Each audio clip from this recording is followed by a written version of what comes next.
Okay, so we are opening not the last session, just before the last session of the TUG conference. We have several really interesting talks. And the first one will be given by two speakers, Aditya Ohri and Tanya Schmah. I hope I don't butcher your names. That's correct. Their project started with a very simple need. Tanya is teaching at the University of Ottawa. That is a bilingual university. They're doing everything both in French and English, from what I understood. So they have to translate everything, course notes, textbooks, etc. And I guess that's a pain to do that, including translate mathematics. So Tanya was thinking about applying machine learning to help in this task. And when she met Aditya, a student in computer science at UC Berkeley, they started to develop together their PolyMath Translator that they're presenting today. So the mic is yours. Thank you very much. And thank you to the organizers for inviting us to speak today. So let me start with a presentation of the problem of translation and the workarounds that I'm currently aware of being used for this problem. And then I'll hand over to Aditya, who will explain our solution, the PolyMath Translator, in its original version. And then he'll hand it back to me, and I'll talk about some recent developments on this project and ongoing work and how we hope it will evolve in the future. So let me start with the problem. You're given a mathematical text in LaTeX, naturally, and we want to translate it into a different natural language, for example, from English to French, which is the most common need at our university because there are more pedagogical materials available in English than in French in general. So just stop and think, if you're faced with this problem, what would you do? Perhaps you're the author of the document, would like your book to be available in other languages, or perhaps you're not the author of the document, but you've encountered, say, a master's thesis written in a language you don't understand, and you'd like to translate it into English. How would you go about this? So here are some ways that I'm currently aware of people dealing with this problem. First of all, they take the LaTeX and they throw it into an existing translator such as Google Translate or DeepL. That's a little bit problematic. Here's an example of why. These methods are, of course, currently completely unaware of LaTeX. So if you have an original LaTeX like this that compiles well, it looks great, and you throw it into Google Translate, for example, the output is uncompilable. It's not LaTeX. It looks vaguely like LaTeX, but if you look at the parts I've underlined in blue and red, it's clear that this isn't going to work. In particular, \in has been translated mistakenly into \dans, even though that's a reserved word and it should not have been translated. Okay, so this is not very helpful. Another way that people try and do this is to compile the LaTeX into PDF, open it up in some PDF reader, and just copy the plain text from the PDF and throw that into, for example, Google Translate and get plain text out the other side. And that's actually not a bad idea if what you're trying to do is just get a general idea of what a paper is about. But it's not suitable for authoring a document, getting things exactly right, of course. And finally, a more sophisticated approach is to use an existing translator along with a customized glossary to avoid translation of reserved words such as \in. And you can do this painstakingly, put all of these commands and environments into the glossary and avoid them being translated, as in my example on the previous page. And in the right hands, with care, an expert translator can do this and make use of some machine translation this way, but it's pretty fiddly, as you can imagine. It's not a great solution. So, right, the last solution sort of works, but it takes time and expertise, and it can't take advantage of any LaTeX semantics, right? So it's naturally limited. So this was the state of play in 2020 when I met Aditya, who was at that time only in high school, but he was already an experienced software developer and knew something about machine learning. And together we developed a solution to this problem that we call the PolyMath Translator. And Aditya wrote all of the software and developed all of the software for that original version, so I'll let him present it. Please go ahead.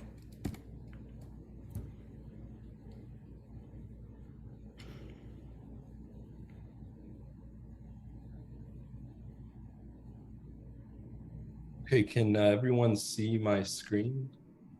Yes. Okay, perfect.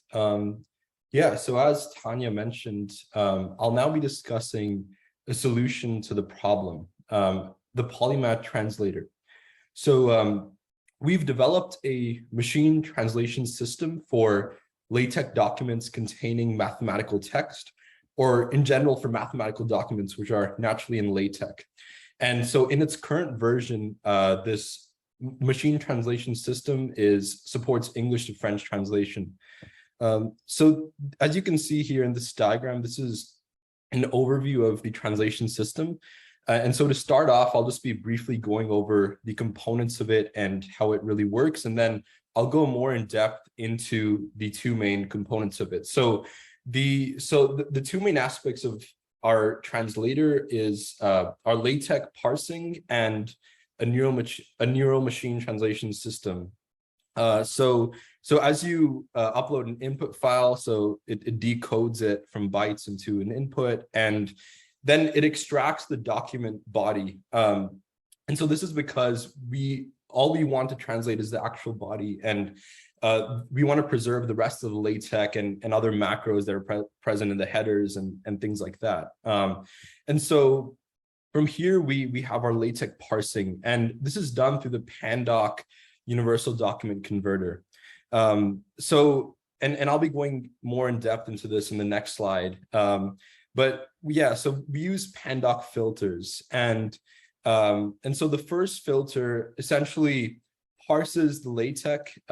It joins tokens into full sentences, as well as it tokenizes mathematical and symbolic expressions. And so it forms these full sentences with the math kind of encoded as a noun or a token. And so then this is passed to our machine translation system, which translates these full sentences. And so it's a combination of a custom transformer neural machine translation model that we trained, as well as a Google Translate API backup with a glossary, with a custom mathematical glossary. And so this backup is generally used for cases where our own model isn't as confident. And this is generally to handle, for example, general English text outside of our training set, which focuses on mathematics largely. And so after this, we have another filter that replaces the mathematical tokens with the original symbolic expressions. And then this is inserted back into the body, and then the output file is generated. So this is just an overview of how our system works at a high level. Okay, so now let's get into the LaTeX parsing. So as I mentioned, the main tool that we use for our LaTeX parsing is the pandoc universal document converter. And since our solution is implemented in Python, we use the Python wrapper for this, which is PyPandoc. And so you may be asking, like, why are we using a document converters? Because we aren't really dealing with different formatted documents. We essentially want to get a LaTeX document in English and then convert it to a LaTeX document in French. But the main reason why we use this is actually leveraging the intermediate representation that pandoc uses. And so this is like an internal representation known as the abstract syntax. It's JSON formatted. So this makes it easier to parse the LaTeX, as it kind of gives us a JSON, which we can easily apply algorithms to. So essentially how how pandoc works is that so it takes English LaTeX and then in the abstract syntax tree, so when we convert it from LaTeX to LaTeX, in the intermediate form, it uses this abstract syntax tree, which is JSON formatted. And in order to operate on this abstract syntax tree, we use something called the pandoc filter. So this pandoc filter can apply modifications to this syntax tree before it gets converted back to LaTeX format. And so this is really where all the translation happens, within these filters, as it gives us the opportunity to modify the syntax tree. And based on that modified syntax tree, pandoc generates a new LaTeX document, essentially. Yeah, so, and this is like kind of an example here. How this syntax tree is represented is that there are kind of like block elements of a document. So for example, paragraphs, sections, pages, things like that. And then there's also inline elements. So this is an example of an inline element, say, for example, in a sentence within a block paragraph. And so, yeah, it essentially separates individual tokens. So for example, like a string, let, and then space. And then also it uses like math expressions as well to kind of represent symbolic expressions. And so after our filters are applied, you can see that there is a modified syntax tree. And so this shows the translation in French of these individual tokens, as well as the original math preserved. And so then again, pandoc uses this abstract syntax tree, this internal representation, to generate a new document in French. So I'll first be going over the core filter that we use. And so, yeah, so this is where essentially all the translation happens, as well as the joining of individual tokens into full sentences and tokenizing symbolic expressions. So as you saw on the previous slide, there's a limitation of the abstract syntax tree, especially in the context of translation, because it separates individual inline tokens. And so obviously, if we translate these individual tokens one by one, first of all, it's going to take a long time because it'll use a lot of calls to our model for predictions. And also, it'll result in a poor translation quality, which is also demonstrated in ablation testing later on, which we'll discuss. But the main principle is that if you translate individual words, there's really no context that you get in a sentence. And so this results in a really poor translation quality. And so our solution is a two-layered filter in pandoc. So instead of manipulating individual inline tokens, we essentially manipulate the individual block elements directly to the pandoc interface. And then we use our own raw pure Python functions to join the strings and manipulate the inline elements directly. So what this function does on a high level is it combines all the inline tokens into complete sentences.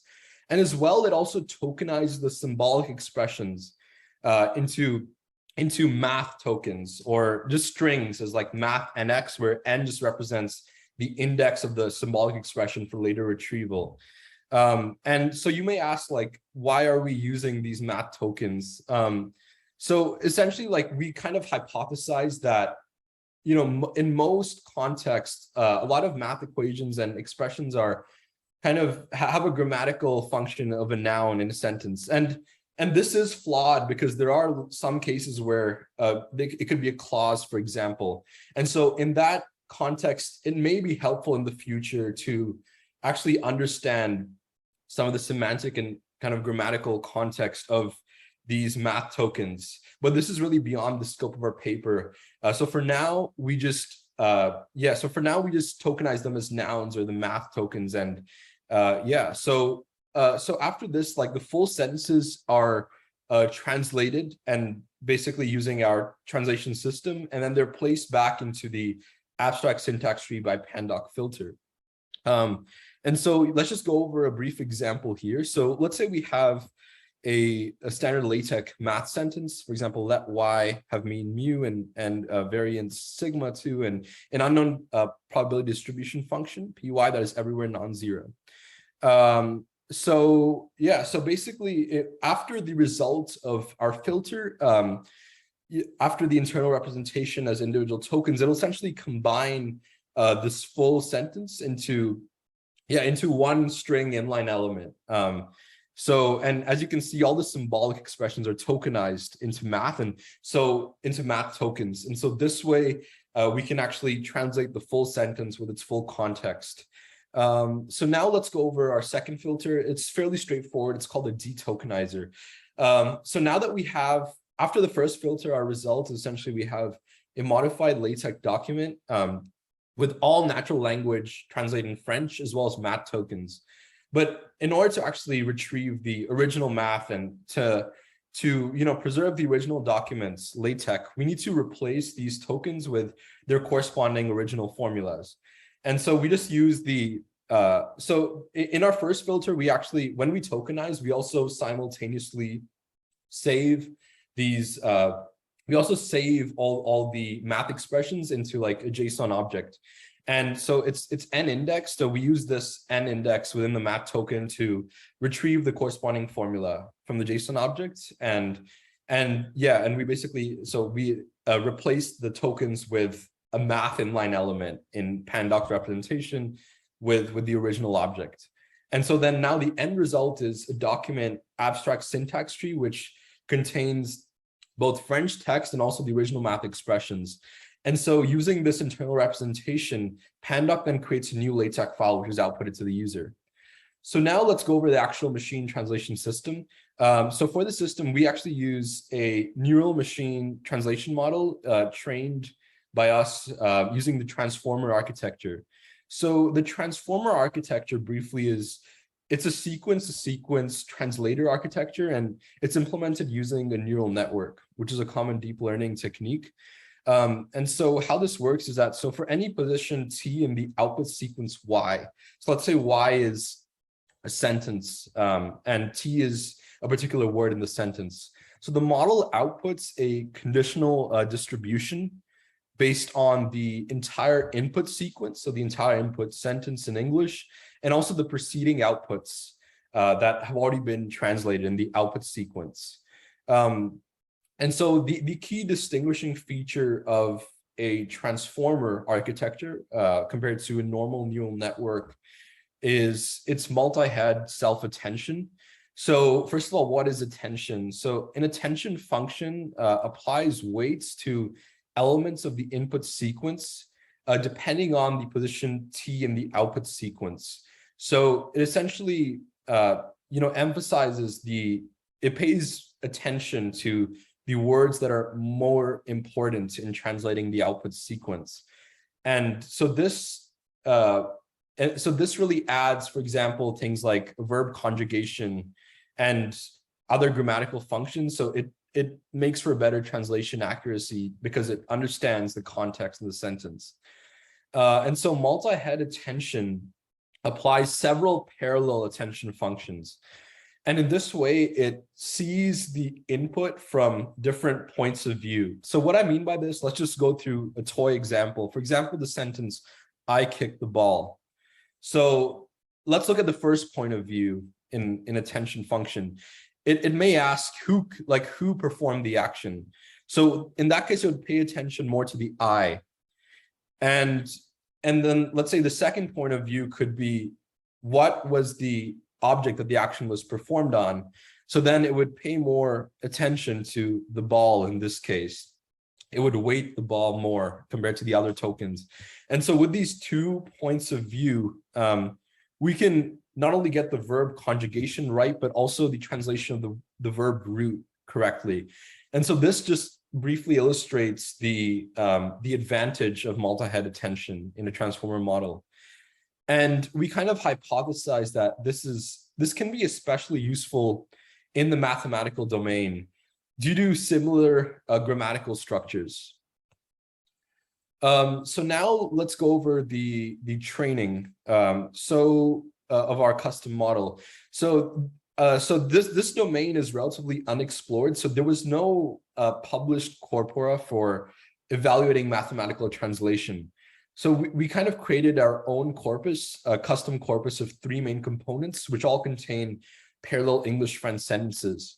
So the first component is a subset of the Opus Wikipedia corpus. So this is a corpus compiled from Wikipedia containing actually multiple language pairs of sentences, but the subject matter is wide varying. So we actually applied a naive subject matter filter to make sure there's at least 2 terms from our custom math glossary. And so this is like just a naive way to just get sentences which are kind of related to math. But we also understand that this is like a limited approach. So so this corpus may include sentences which may not be mathematical in nature. So this contained roughly 17,000 sentence pairs. And then we also actually use the subset of the aligned Hansards of the 36th Parliament of Canada. And this contained 250,000 sentence pairs. So this corpus is actually a really high quality corpus containing full sentences in English and French. And it's related to debates from the House of Commons and Senate and the Canadian government. And so we basically use this for a greater breadth of vocabulary, grammar, and style so that our model can have a larger vocabulary and capture different styles. But also we kind of noticed that this formal expository style in the debate of has kind of a similar structure to the mathematical text in a way. And then finally we used a custom math corpus. So this contains the second author Tanya's math research papers, and these are manually translated. So this is probably our kind of most mathematical form of training set, and it contains, again, really high quality pairs, which are very relevant to our actual task at test time. So finally, we also use a backup, as we mentioned, for our translation system. And this is mainly used in the context of when we have like general English text, because due to our limited training set, which focuses largely on math, our model may not perform as well as commercial translation services such as Google Translate, which have, tons of data and for a general purpose. So we basically use the Google Translate API with a custom math glossary of our own math terms to translate those specific terms. And we use this if the transformer produced an output sentence with a confidence level lower than the threshold. So after translating a sentence, the transformer also not only outputs the actual translation, but also confidence level, which is kind of related to the probability distribution that it outputs. And so we actually, to determine this threshold, we tuned these threshold values to maximize our blue score in the validation set. And then, then we determined the optimal value that maximized the blue for the threshold. And so for a general reference point, during our validation, which we used a corpus of actually a mathematical paper. So the neural machine translation transformer model that we trained on our own was used 71% of the time, and the Google Translate was used 29% of the time. Okay, so now that I've kind of discussed the system as a whole, as well as the methods used in the different components, let's talk a bit about the results and some of the key insights from these. So first, just to briefly summarize the results. We used a metric called BLEU or BLEU, and this is a common metric used in machine translation to evaluate the quality of translation. On our main corpus, so this is our corpuses that we tested on. So the main corpus versus multi-domain. So it's, I think, a subset or 10% of the corpus, our custom corpus that included those three components. Our full PolyMath translation system yielded a blue score of 32.5, whereas the transformer alone, so the PolyMath transformer just means the PolyMath system only using the transformer, not the backup, and the PolyMath Google means not using the model and only the Google Translate API, but with the PolyMath parsing system. And then the PolyMath piece, basically what that is that it's the PolyMath system as a whole, but without math tokenization. So without math tokenization, it's kind of a piecewise translation because it would, for example, let's say like let X be a natural number, so it would translate let individually and then B and then so on. So there would be interruptions in the sentence. And then Google Raw is just a naive approach, simply, as Tanya mentioned, just copying and pasting like a LaTeX document directly into Google. So on our main corpus, we can see that our PolyMath translation system achieved 32.5 BLEU, and so this is this is surprisingly better than even PolyMath translation system with Google Translate alone. And this kind of speaks to the fact that our language model is comprehensive enough, but also we should understand that it could be because our model is more familiar with the context of or the content of our training set, which is pretty similar to our testing set, whereas Google Translate may not be as similar. So yeah, so now, but let's move on to more like insightful results. So we also performed testing on the linear code corpus, and so this is so this is compiled from math papers from Monica Nevins, who was and she was graceful enough and she was generous enough to offer us her papers to test our model. And so the full PolyMath translation system achieves a 53.6 blue on this set, and so this is significantly better than the baseline, which is just the Google raw system. So it's 22 points higher than that, and so this speaks to the significant improvement that we've brought over the services available right now specifically in mathematical text. But a more insightful result is actually so the PolyMath the PolyMath piecewise translation is actually 15.6 points below the full PolyMath system. And so this kind of this demonstrates the importance of math tokenization in the quality of translation. As well, Google Raw performs around 18.8 points lower than it performs 14.9 points lower than PolyMath with Google Translate. So the only difference in this is that we're using the same Google API, but we're using LaTeX parsing in one and no parsing in the other. And so this also demonstrates the importance of LaTeX parsing. So altogether, these results kind of show our improvement over the baseline system, and as well as the importance of LaTeX parsing and math tokenization in the quality of translation. So now that kind of concludes the discussion of the initial system that we developed, which we refer to as the version 1.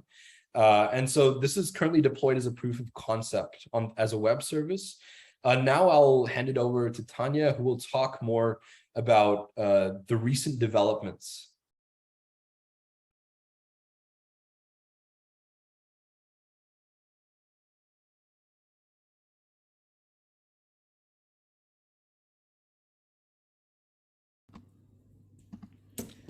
Thank you very much, Aditya. That was great. Can you hear me and see my slides? Yes, we can. Perfect. Thank you. All right. So Aditya has presented our solution to this problem, and we're pretty pleased with it so far. But we're continuing work on the project, obviously, and I'd like to tell you now about some recent developments and ongoing work and what we hope for it in the future. So to summarize, at the end of Aditya's presentation, we have a successful implementation of the PolyMath Translator using pandoc. It shows excellent translation quality. That number, a blue score of 53, is significantly higher than the state-of-the-art for general purpose translators on multi-domain text, which is pretty cool. It must be noted, though, that this is partly because we're focusing on a particular domain, mathematical text, and so the best comparison would be with other single domain specialist translators, for example, in legal and medical domains, and they achieve similar results. So this is not too surprising from that point of view. From a practical point of view, just as important is that the output of our translator is LaTeX that usually compiles without hand correction. But, usually is not always, so we have a ways to go there. And in general, I would say this system is moderately easy to use for us experts, but it does still take some some understanding of the system if you want to use it on large multi-document packages, large multi-file documents, and use packages that perhaps the system has never been tested on before. And that's why we call our current deployed version a proof of concept only. And this system is described in the paper that I've cited at the bottom of the screen here, and I've also put a link to that in the chat. So there are some limitations with what we've done so far. First of all, it only supports English to French. We would like to support lots of different language pairs. That's going to take a lot of work, obviously, and some collaboration. It only translates single files currently and doesn't allow user configuration and editable glossaries. So they're important, not particularly difficult to implement, but important steps to be taken to make it more user-friendly and widely usable. Perhaps more significantly, it currently doesn't use a lot of LaTeX semantics. It does do the all-important math tokenization, which is always very important, but it doesn't know, for example, to not translate verbatim environments or comments or certain arguments like scale to include graphics, something like that. And the big one for me is it changes the LaTeX source. So it does translate the natural language pretty well, very well, and produces something that compiles to look very close to what you wanted. But if you then look back in the LaTeX, it has made significant changes to that. Now, depending on your application, that's not necessarily a biggie, right? So if you just want to read someone else's master's thesis and get a general idea what it was about, that's okay. But if you're an author and you really care about the details of how your document looks and you want to maintain your own comments, that this could be a big issue for you. So here's an example of that. If we ask it to translate text IT hello, in other words, put that in italics, it'll translate it into emph bonjour, when what we really wanted was texted bonjour. So we didn't want to change the LaTeX command, we just wanted to change the natural language argument in that. Right? And this is an inevitable consequence of the way we're using the pandoc package to translate LaTeX into an abstract internal representation and then back into LaTeX. Pandoc is a fantastic package, but because it's dealing with many different formats, it's not specific to LaTeX. It doesn't have a 100% faithful model of LaTeX in its internal representation. Right? And since tech is always growing, it can't really ever have complete coverage. Right, so this might be acceptable to some users, but not others. A related issue, and worse, is it sometimes introduces errors into some LaTeX commands. For example, here, include graphics has lost its scale. So you get the output and you get this massive picture because it's scaled to 1. And this is again a consequence of using pandoc. Pandoc is trying to interpret and translate every LaTeX command, and it will always fail on commands it doesn't know, right? And so I think from the point of view of PolyMath, pandoc is trying to do too much. It's trying to understand the semantics of LaTeX when we mainly just need the syntax. So looking back at what we had done, one question that came up very prominently was, well, was pandoc the right approach? Right? It solved the problem. It was great, but maybe we could do better, since mainly what we need is a LaTeX parser to give us the syntax. We don't need a package that understands a lot of the semantics of LaTeX. So what a translator needs to understand about LaTeX, mainly the syntax, and enough semantics to do some of these important things. Identify which arguments should be translated. For example, don't translate math, don't translate label names, but do translate titles and section names, and maybe text mode strings inside math environments. And that should be customizable, by the way. Tokenize math expressions, which we already do. Tokenize label references, which would be nice. And translate other files referred to in input and include commands so that you can do whole document trees at once. Right? So most of this semantics we can do by hand. So what we really need another package for, would like another package for, is for the syntax. And so I looked around at other LaTeX and tech parsers available and settled on one called TexSoup. The TexSoup package as a Python package for searching, navigating, and modifying LaTeX documents, inspired by the package Beautiful Soup. And this was originally created by Alvin Wan, who recently finished his PhD at Berkeley. So now we have a second, still development version of the PolyMath Translator using the TexSoup parser. And it does indeed leave the tech commands unchanged, which I'm really happy with, and it understands just enough semantics to do the things I already discussed on the previous slide. And we've used this version of the translator a fair bit at U Ottawa this year, both for automatic and semi-automated translation. So automatic translation, as I said, is useful when you just want to get a general idea of what a document is about, or maybe you're going to read it side by side with the original. And in this application here, a textbook for a course, Introduction to Mathematical Modeling, was automatically translated from English to French for a Francophone student in an English language class. So that student had signed up for an English language class and was prepared to sit down with an English language textbook, but was struggling. And so we were able to provide this automated translation so that they could read the two side by side without putting resources into manual translation or post-editing.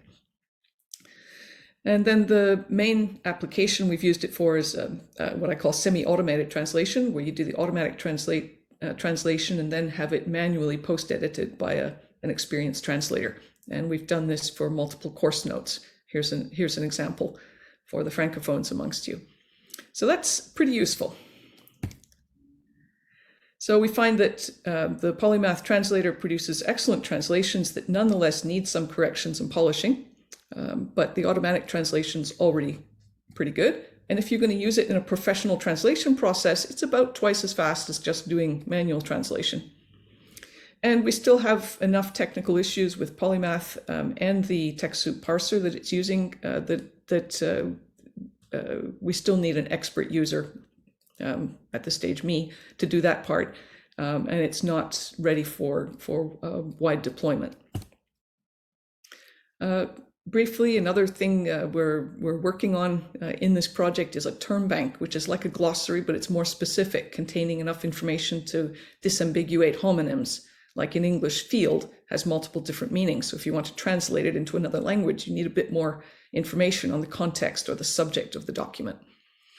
And we'd like to bring a lot of specialist glossaries together into this mathematical term bank that we can then make available as an open resource from which users can extract and customize their own glossary for each project. Right. I just want to comment on the title of this talk, Translating Mathematical Text. It could have also been called Translating LaTeX Documents, of course. So let me just highlight the mathematics-specific aspects, as Aditya already has.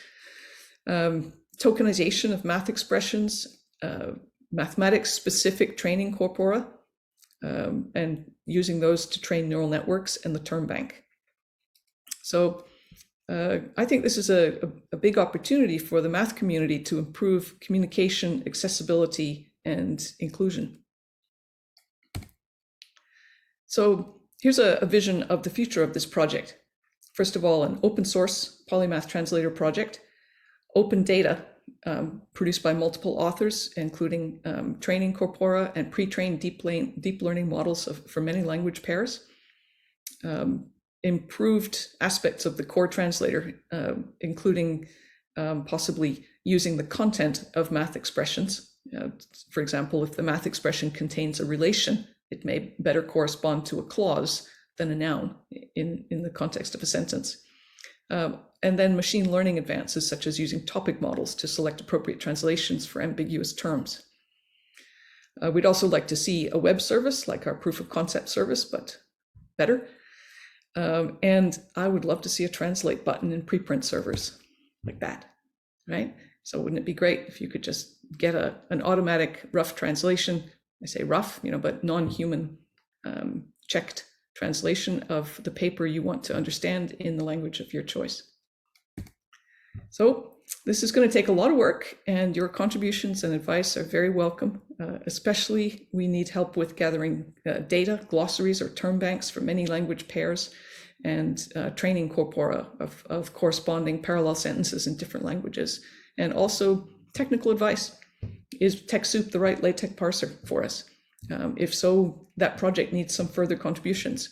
Also advice on setting up an open source project with automatic testing, and where to host data, and naming and structuring term banks and training corpora to help us all work together to achieve this goal. Thank you very much. Thank you so much, Tanya and Aditya. Can I have the first question, Tanya? Please. Yes, Paulo. I can see many applications of this immediately. Things which are as simpler as a speller, which we don't have a very good one in the tech world. I don't know if you know, but we still use a DTAG program which was built using LaTeX, which is a 50-year-old language, which is very hard to maintain and extremely cumbersome.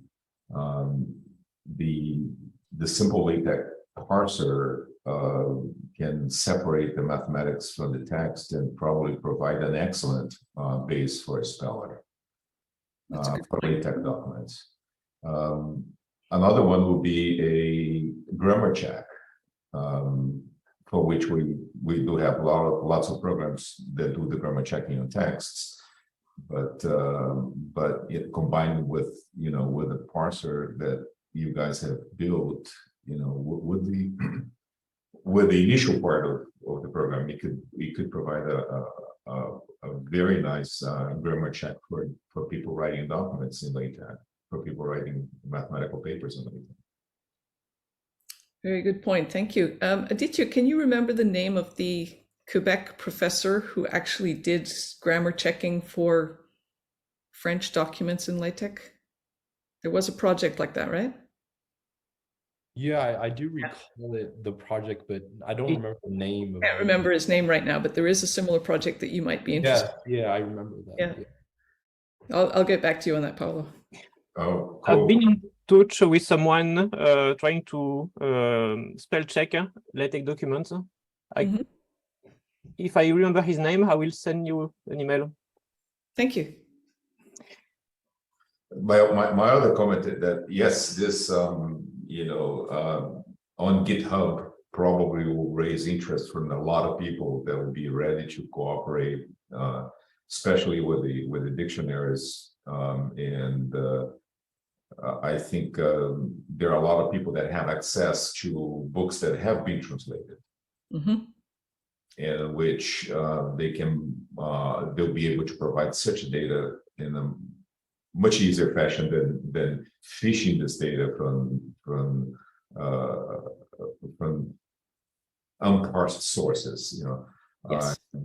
For example, I oversee one set of publication of an institute down in Brazil, IMPA, in Rio de Janeiro, which has a corpus of translation of French into Portuguese and English into Portuguese, where the building of the dictionaries and so forth would be rather an easy task. So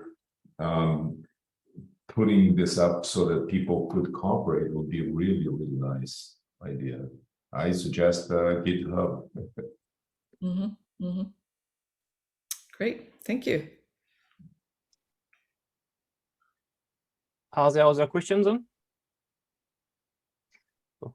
I have one.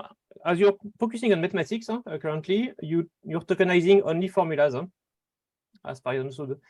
Yes. Would it be difficult to tokenize all those figures? Tokenize figures? Yes, just to show that there are any graphical things that are in the document, replace them with a token. So at the end, we can put back the initial code. Well, we handle figures in documents just fine, but we don't use tokenization. We would only use tokenization for things that appear in the middle of a sentence. Yes, I mean small graphics elements, I think that, because I often use DeepL format document, but I usually I end up tokenizing by hand.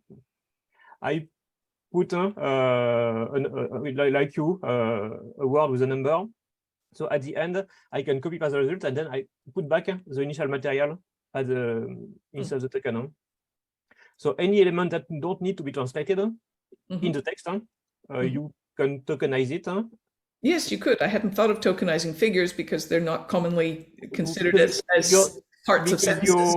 You have in mind figures that are outside of the text, but we often have some inline things. Okay. So not LaTeX figures, but you mean just graphics that appear in the middle of the sentence? Yeah, small things drawn with a TZ yes. In the text. Yes, that would certainly be possible. I hadn't thought of that. See, that's the advantage of talking to someone outside of mathematics. Great. And yes, I agree with Paolo. I guess that by contacting people, you can get enlarge your corpus. Ideally, how many times larger should it be? I'm sorry. The best corpus that you have is yours, your own work. And would you need 5 times, 10 times, 100 times the same amount of pairs? Pairs of sentences? Yes. I think we have enough pairs of sentences to do well from English to French. Okay. In fact, it's probably overkill because we dumped so much from the Canadian Houses of Parliament into that. But very roughly we would need between 1,000 and 20,000 sentence pairs of mathematics to really get going, I would think, in another language. Okay. Yeah. Aditya, do you have a comment on that? Yeah, I think, I agree about that kind of estimate. Because we can always supplement the actual mathematical sentence pairs with other corpora, for example, like the Hansards of Parliament. Right. So yeah, but yeah, we definitely welcome all contributions of any text or any materials manually translated by people. So great. I had another question, but I can see that Jonathan is eager to present, and we're a bit late, so I will send you an email, or we can chat during next break. I apologize for running over time. Thank you very much. Thank you for all your ideas. That was really great, and I hope that that will be usable as a web service or something like that. That's the plan. Thank you. Thank you very much.